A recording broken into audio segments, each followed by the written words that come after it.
Good morning, Dakota Tait with your 8:30 Hunter News update. A tsunami warning for the Hunter Coast has been cancelled after shutting beaches across the region yesterday.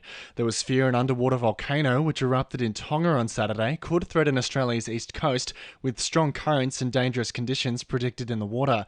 Boaters were urged to either return to shore or stay in deeper waters. Hunter Surf lifesaving clubs were also forced to cancel their activities. We're being encouraged to nominate the great women across the Hunter for a Local Woman of the Year award in 2022. A woman from each state electorate will be picked by the local MP from a range of names put forward by the community.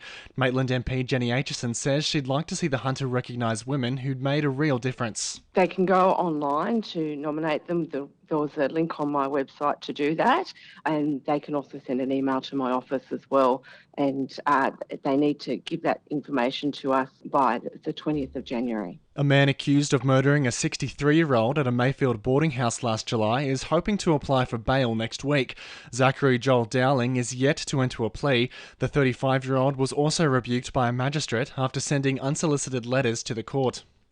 It's believed around 4,000 people attended an anti-vaccination rally in Newcastle's Foreshore Park on Saturday. Police say the crowd was 100% compliant. Protesters say the action was launched in response to the vaccination rollout for 5 to 11-year-olds. But Hunter New England Health is urging the public to look at the facts. The vaccines are perfectly safe and effective for kids. 25% of adults across New South Wales have already received their booster shot. Conservation organisation Aussie Ark is opening its doors to the general public just until the end of January. They'll host 2 tours a day, giving visitors the opportunity to get up close with quolls, joeys and Tasmanian devils. Keeper Jake Menny says it's a chance to see behind the scenes. When people come through, they can go on tours. We have 2 tours running daily at 11:30 and 12:45, and they'll be taken through enclosures. They'll get to see Tasmanian devils being fed, or basically all the work that we've been doing and the facilities that we have up at the Barrington Tops there. The new Maitland Hospital is set to open to the public on Wednesday morning after a decade in the works. Staff, services and patients will transition from the existing facility this week, which will also close its doors.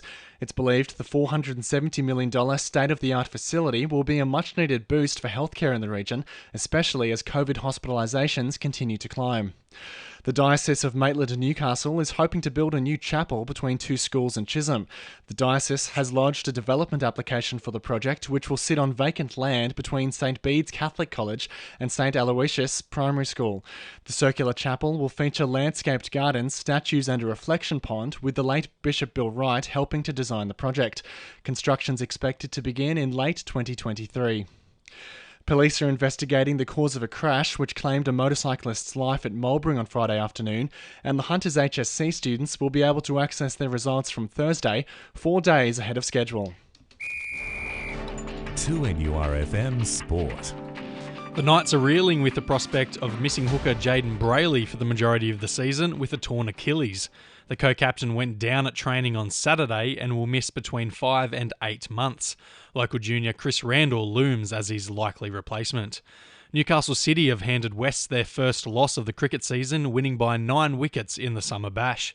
Angus McTaggart pulled off an all-rounders masterclass, taking 3 for 9 to restrict the Rosellas to just 85 runs. He then blasted 33 to help the Sabres cruise to a comfortable win. And a fresh COVID outbreak in the Jets camp has postponed Wednesday's clash with Western United. At least 8 players and a dozen staff have tested positive, triggering the A-League's safety protocols. Saturday's match with Perth Glory is also unlikely to go ahead. That's sport. I'm Harrison Clinch. And the winning numbers in the Saturday Lotto are 3, 11, 19, 33, 38 and 42, and the supplementaries are 13 and 39. And now you're up to date with the latest 2NURFM Hunter News.